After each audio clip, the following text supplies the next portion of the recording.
They say people don't change, that once you're broken, you stay broken.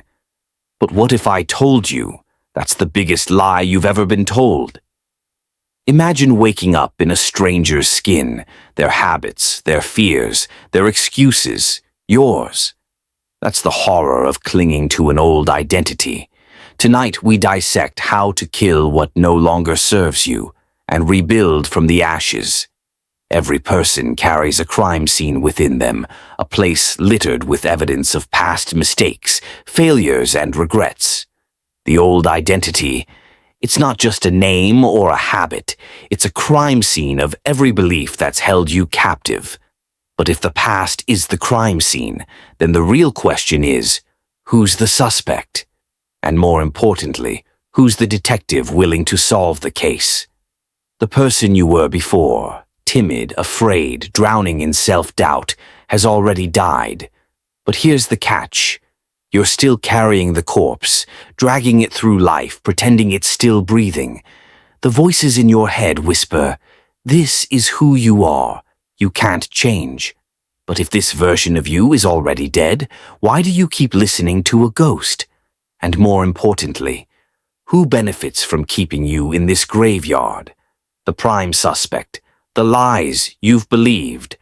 Look closer at the evidence. The fingerprints on your old habits, the DNA traces of limiting beliefs, they all lead back to a suspect no one ever questions. It's you. Yes, you have been the one reinforcing the lies. I'm not good enough. I'll never be successful. This is just the way I am. But what if those weren't your thoughts? What if they were planted there by someone who wanted you to stay weak? Society, your past failures, even people close to you, they benefit when you remain predictable, controlled. But here's the twist. If you can plant lies in your mind, you can also plant truth. And that means you hold the power to rewrite your own story. The crime weapon. How to kill the old identity. If you want to kill your old self, you need to use the right weapon. You don't destroy your past with a single action. It's death by 1,000 cuts. 1. Sever the ties. Cut off the voices that reinforce who you used to be. 2. Bury the evidence. Stop revisiting your old failures like a crime scene investigator obsessed with the past. 3. Rewrite the reports. Start telling yourself a new story, one where you are the hero, not the victim. But here's where it gets interesting. A murder with no body isn't a closed case. You need to replace the old identity with something new, or the past will come back to haunt you.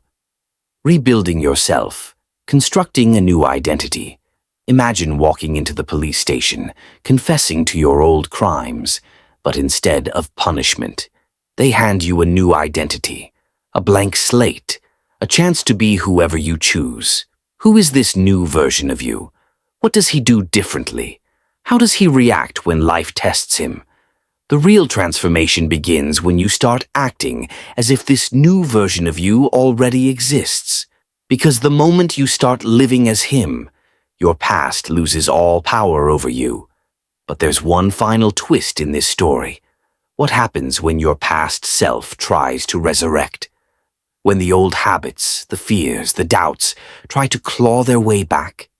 There will be a moment, a defining moment, where the past will knock on your door. It will whisper, "You haven't changed. This new you is a lie." And in that moment you must make a choice, open the door, and let the old self take control again, or burn the house down, and walk into the future without looking back. And that brings us to the final question, the final truth. You'll have to kill yourself again, and again. That identity you built, it'll calcify, new lies will creep in, new masks will feel safe, so keep a dagger in your boot. Stay paranoid, burn what's stale, rebuild, repeat,